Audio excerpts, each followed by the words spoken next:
Olá! Hoje nós vamos falar sobre planejamento e organização curricular da escola.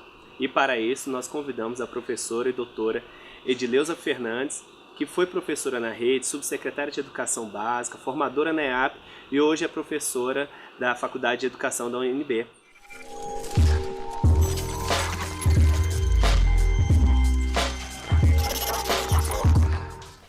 Professora Edileuza, então fala pra gente qual é a relação entre o projeto político-pedagógico e o planejamento curricular, por favor. Bom, a relação entre o projeto político-pedagógico da escola e o planejamento curricular, eu posso afirmar que é uma relação que eles são indissociáveis. Normalmente, como que nós temos observado que as escolas agem em relação ao planejamento curricular e ao projeto político-pedagógico?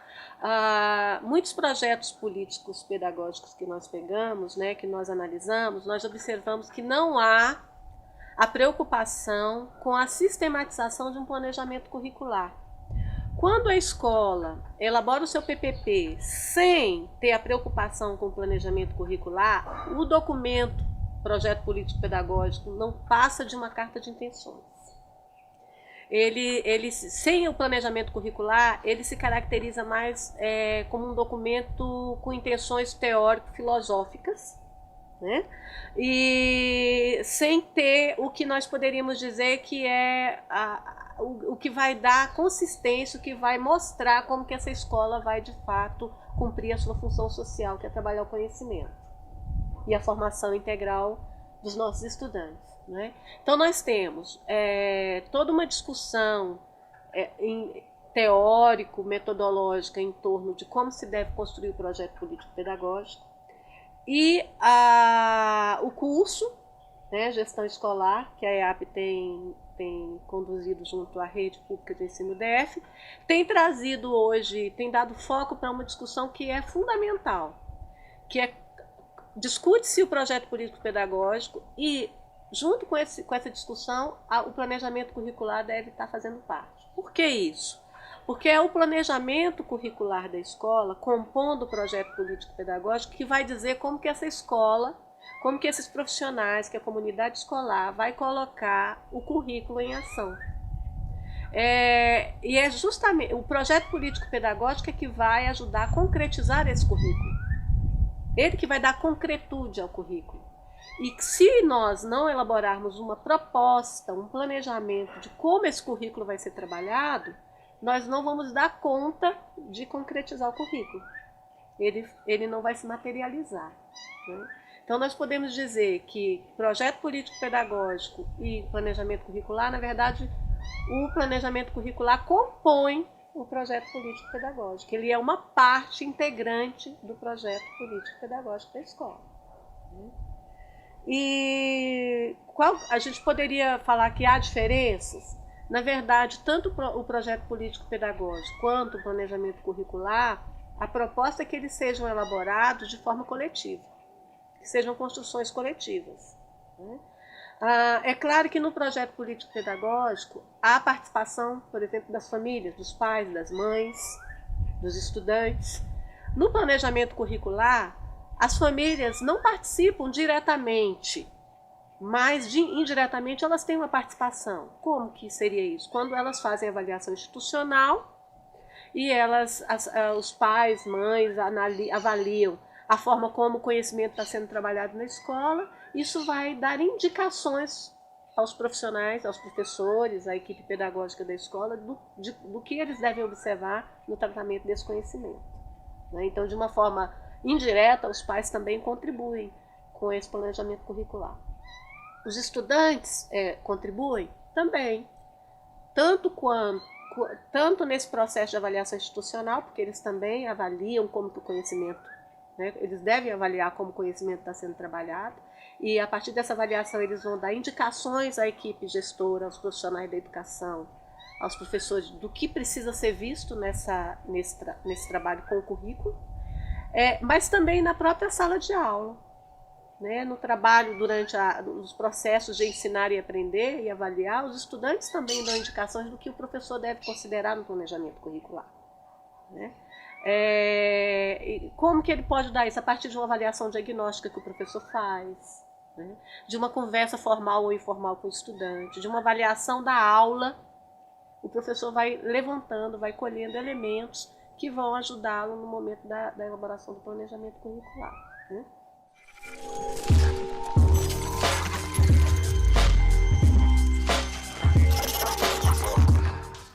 Então, assim, para a gente deixar de ser o projeto político-pedagógico deixar de ser uma carta de intenções e tornar um currículo em ação, ou seja, currículo em movimento, em ação na escola, a gente precisa de todo um planejamento, não é do nada.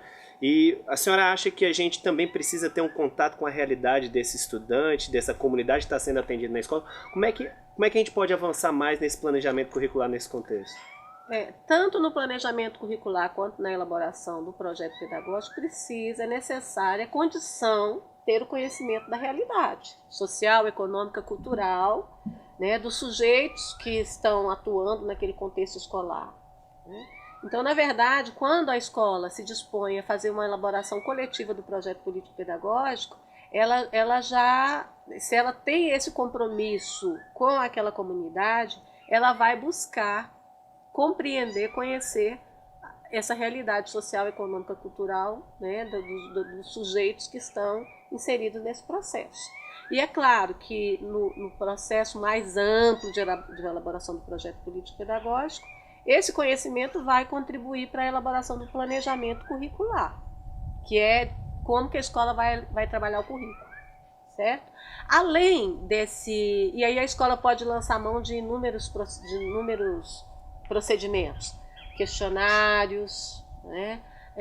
Levantar informações da secretaria da escola sobre dados relativos a aspectos sociais e econômicos das famílias, dos estudantes. Mas ela também pode recorrer aos resultados das avaliações. Tanto a avaliação que é praticada pelos professores na escola, que é a avaliação do desempenho dos estudantes na escola, quanto também os resultados dos outros níveis de avaliação, que é trabalhado inclusive no módulo 4 do curso, que é a avaliação institucional e a avaliação de redes ou larga escala. Então a escola vai ter resultados da avaliação que o professor faz na escola, e ela vai ter da Prova Brasil, da Provinha Brasil, o próprio IDEB, né? A ANA, esses exames que subsidiam também a escola com informações acerca de quem é esse estudante, né? De como que está o desempenho desse estudante. E a avaliação institucional, que nós partimos do pressuposto de que ela tem que ouvir todos os sujeitos. Todos esses processos de avaliação, eles também vão oferecer informações ao professor e à equipe pedagógica de como essa organização curricular deve ser organizada, né? Quais procedimentos metodológicos, quais projetos a escola precisa trabalhar para atender a esse perfil de estudante, atender às necessidades de aprendizagem, às dificuldades de aprendizagem desses estudantes, não é? Então, nós entendemos, inclusive, que fazer a elaboração do projeto pedagógico e o planejamento curricular pressupõe ter avaliação, iniciando o processo, acompanhando o processo e fechando esse processo. Okay. Então, a gente percebe aí a relação do planejamento com a avaliação. Também são processos indissociáveis, porque o tempo todo que eu estou trabalhando no planejamento, a avaliação está perpassando esse processo. Ela que vai, inclusive, indicar a equipe escolar, né, os profissionais da escola, quais são os pontos frágeis do trabalho que precisam de uma outra orientação, quais são os pontos potenciais que podem ser dados, né, que nós podemos prosseguir com eles, né? Então, a gente percebe aí que planejar, avaliar, planejar, a avaliação ela vai retroalimentando esse processo. Tanto a avaliação institucional, que avalia o projeto da escola, né, quanto a avaliação para a avaliação do desempenho dos estudantes. Todos esses níveis de avaliação têm que ter um foco, que são as aprendizagens dos estudantes. E é com vistas a essas aprendizagens que nós planejamos o nosso trabalho, porque nós temos uma função social enquanto escola, né? Nós temos que definir como a escola ela tem intencionalidade, ela tem objetivos, ela tem metas, e é em função disso que nós temos que organizar o nosso planejamento. Ok.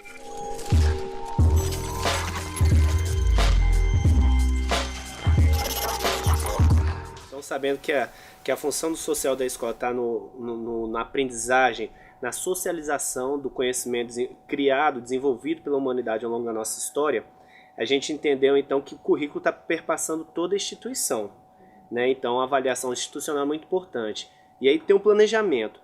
Bem, o planejamento feito toda a escola. E agora, e os docentes? Existe algo a mais que os docentes possam caminhar para fazer o seu próprio planejamento, né, para implementar o currículo na sala de aula? Como é que é isso? Sim, então essa proposta de planejamento curricular, que é justamente a escola parar para pensar o seu trabalho, refletir sobre o seu trabalho e discutir como que o currículo vai ser colocado em ação, né? Esse currículo em movimento será colocado em ação, como que a gente vai de fato fazer com que ele ocorra, que ele não fique apenas como um documento escrito, formal, não é? Um currículo formal, mas que ele de fato ganhe vida na escola. É preciso que nos espaços coletivos da escola, como a coordenação pedagógica, que é o espaço privilegiado de formação, de formação continuada e de planejamento da escola, se discutam questões tais como por que organizar o currículo da escola. É importante que os professores discutam isso. Por que é significativo para esse coletivo da escola A, da escola B, pensar uma organização curricular para aquela escola? Em que essa organização curricular pode contribuir para a melhoria do trabalho pedagógico e para a qualidade da formação dos estudantes. São questões que têm que ser discutidas que antecedem esse planejamento, né? Como que esse coletivo, que esses profissionais, que esses professores vão trabalhar com os eixos, vão contemplar os eixos integradores das etapas e modalidades que estão previstas no currículo em movimento, da educação infantil, do ensino fundamental, ensino médio, EJA, educação profissional, né? Educação especial, e como que os eixos transversais, educação para a diversidade, educação para a sustentabilidade, direitos humanos e educação e direitos humanos, como que esses eixos também serão trabalhados, serão contemplados nesse planejamento. Como que os conhecimentos que são esses que você falou, né, os conhecimentos historicamente constituídos pela humanidade, serão trabalhados, desenvolvidos pela escola? De que forma que isso vai acontecer? Então é nesse movimento de planejamento curricular que a escola vai dar conta de trazer todas essas questões. O que é singular? O que é característico daquela comunidade que a diferencia de uma outra? Que no planejamento curricular eu posso estar trazendo, posso estar contemplando, né? Isso dá inclusive mais autonomia pedagógica aos professores e valoriza os conhecimentos e os valores e as culturas que estão presentes ali naquela determinada comunidade. O que mais que a escola tem que pensar no seu planejamento? Como que ela vai trazer, por exemplo, integrar no seu planejamento os projetos da escola, que a escola desenvolve, projeto voltado para a questão ambiental, os valores, a sexualidade, projetos de leitura, tudo isso ela vai estar pensando também no seu planejamento curricular. Mas também, além disso, ela vai estar ela precisa contemplar os outros projetos, outros programas que são da Secretaria de Educação. Por exemplo, atendimento nas salas de recursos, as equipes especializadas de apoio à aprendizagem, serviço de orientação educacional, as escolas que trabalham com um programa como Mais Educação, educação de tempo integral, projetos como o CID. Então, todos esses programas e projetos que são da Secretaria de Educação também precisam ser pensados no momento do planejamento curricular. Veja que a possibilidade, nesse momento de planejamento curricular, é que os profissionais vão ter a possibilidade de articular aquilo que é comum a toda a rede e aquilo que é específico daquela comunidade, daquela escola, né? Então, é a possibilidade de aproximação de algo que é maior, né, que é universal, que a gente poderia dizer que para todos do sistema, e o que é característico daquela comunidade, daquela escola. Isso é importante, por quê? além de valorizar esses conhecimentos todos que estão ali, né, presentes naquela comunidade escolar, também dá ao professor a autonomia de pensar uma organização do trabalho pedagógico que contemple as características daquele estudante.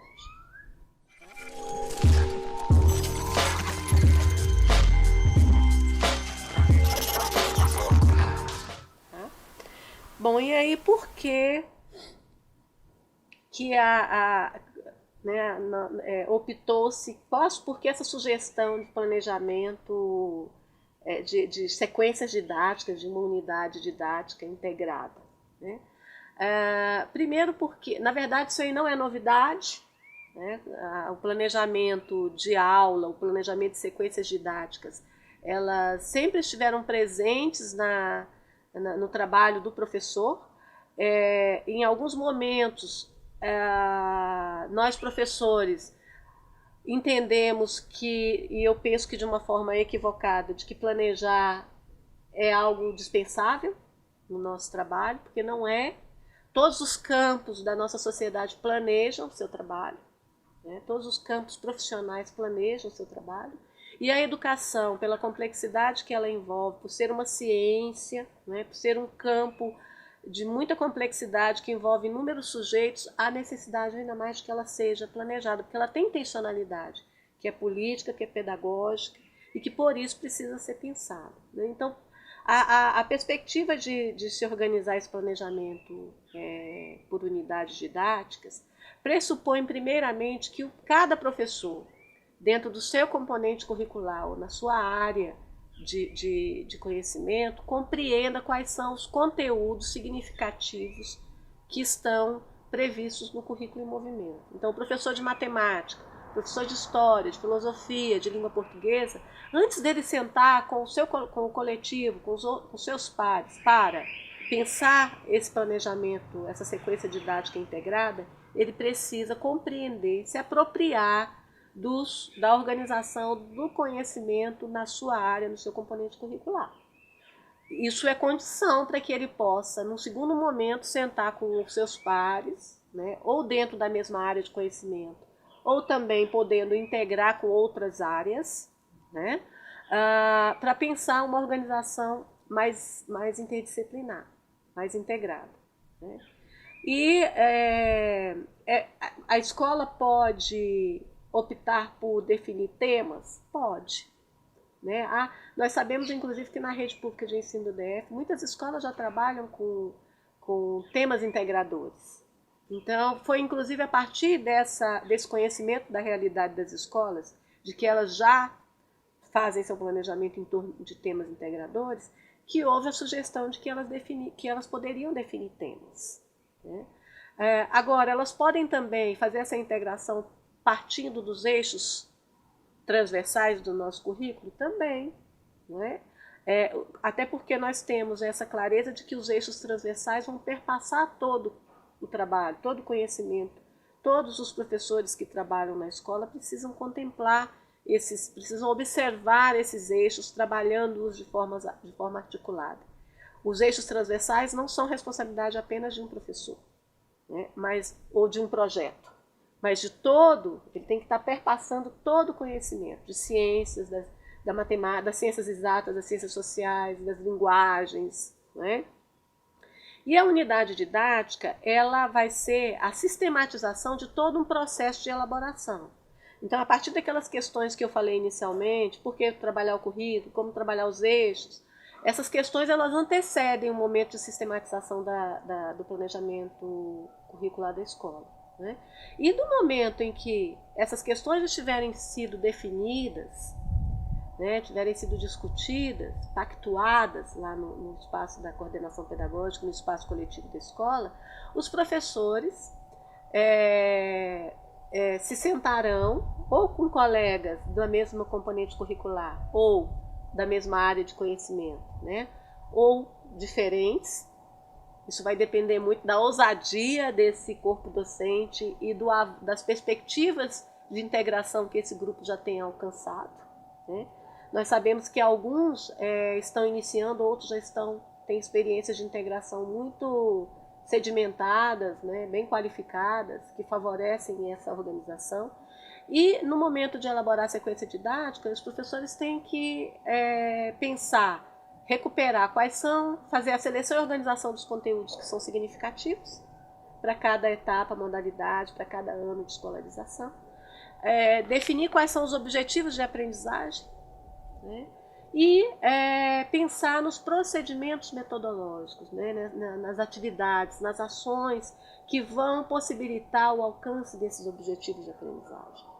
E quando a gente fala de uma sequência didática, ela pode se caracterizar tanto numa perspectiva tradicional, se a opção do professor for por adotar procedimentos metodológicos, né, ações e atividades mais transmissivas, mais focada na transmissão-recepção, focada mais no professor e menos no estudante, né?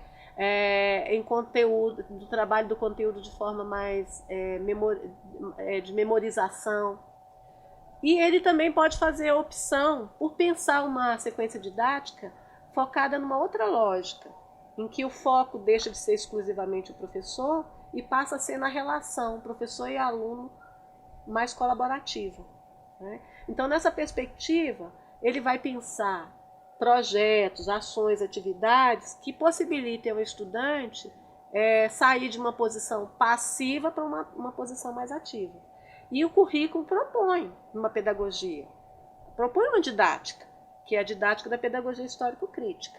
Quando nós propomos a didática da pedagogia histórico-crítica, nós já estamos sinalizando para os professores que essa sequência didática, que essa unidade didática que ele vai organizar, né? Por que unidade didática? Porque ela é uma sequência organizada, concatenada, elaborada de forma discutida, progressivamente, né? Que possibilite a integração dos conteúdos de professores de uma mesma área de conhecimento ou de áreas diferentes. Isso vai depender do nível de articulação que o coletivo tem. Nós não podemos nos esquecer da didática da pedagogia histórico-crítica, né? Que que nos favorece, que subsidia os profissionais da escola, os professores e coordenadores pedagógicos nesse processo de elaboração da sequência didática. Porque ela é uma didática.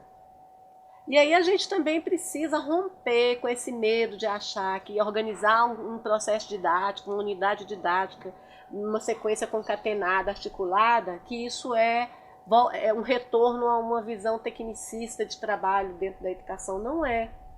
Porque o profissional da educação ele precisa compreender o planejamento curricular como uma possibilidade de organização do seu trabalho pedagógico, né?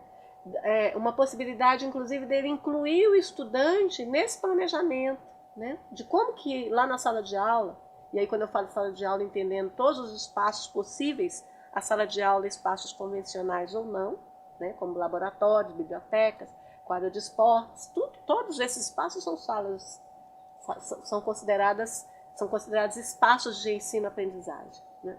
Então, quando o professor sistematiza esse planejamento, ele está contemplando, ele vai poder, inclusive, potencializar o uso desses espaços que a escola dispõe.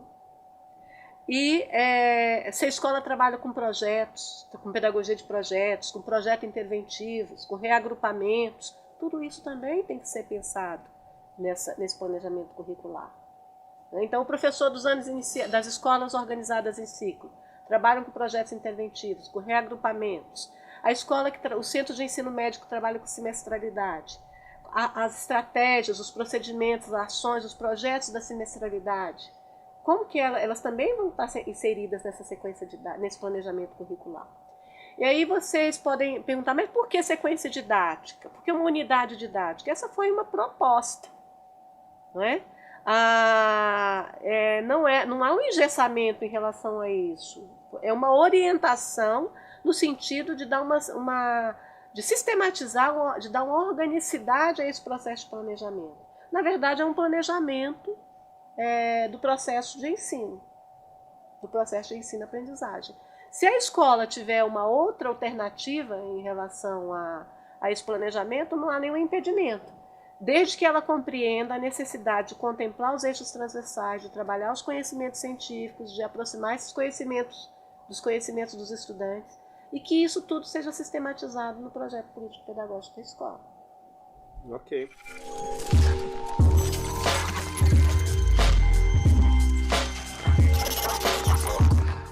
Aprendizagens, conteúdos, estratégias, avaliações, que é a unidade didática, ela dá a possibilidade do professor, né, do profissional da educação, ele trazer esse conhecimento de uma forma mais sistematizada, planejada, interagir os saberes científicos, os saberes populares, culturais.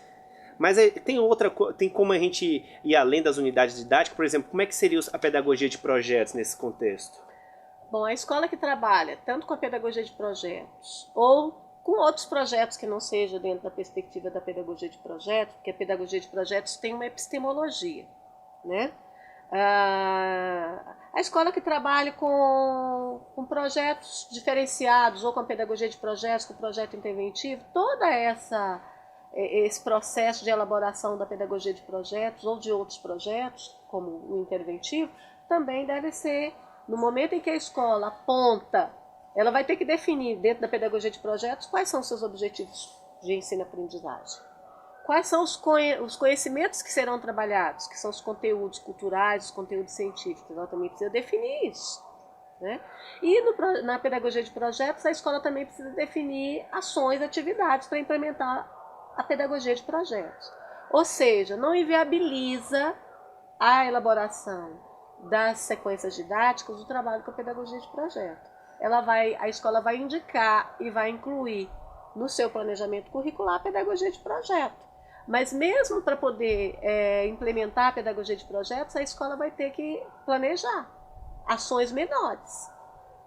Porque você não implementa uma pedagogia de projeto de uma vez, né? A escola, quando vai trabalhar com essa perspectiva de projetos, ela também tem que ter cronograma, ela tem que ter ações planejadas dentro de um cronograma de trabalho, com pessoas responsáveis pelas ações, com objetivos, com conhecimentos que são trabalhados. Então, o fato da gente trabalhar com a pedagogia de projetos, ou com projeto preventivo, ou com outra modalidade de projetos, não quer dizer que nós tenhamos que abrir mão da sistematização do planejamento. Porque, na verdade, projeto é planejar, né? Projetar é você perspectivar, é você lançar à frente, né? Você pensar a organização de algo que vai acontecer. Então, isso não significa que a gente possa... não são, como é que eu posso dizer? Que elas não são excludentes. Você trabalhar com a pedagogia de projetos e trabalhar com a sequência didática. Organizar essa sequência didática em unidades. Tá? Então, para a gente também trazer esse debate um pouquinho mais para a sala de aula, como é que ficaria, então, nesse planejamento curricular agora, o profissional docente, o professor que está na sala de aula, como é que ele pode levar isso para dentro da sala de aula dele, essa organização do currículo, né, do conhecimento? Teria algumas estratégias interessantes para o professor fazer isso? Procedimentos metodológicos?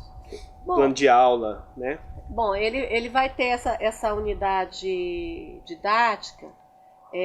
Então, vamos dar um exemplo. Os professores de uma escola se reúnem para elaborar uma unidade didática integrada. Eles podem fazer essa integração dentro de uma mesma área de conhecimento, por exemplo, os professores da área de ciências humanas, ou eles podem buscar uma integração com professores de outras áreas, a área de ciências humanas com ciências sociais, né? A área de códigos e linguagens com a área de ciências exatas. Então, essa possibilidade existe.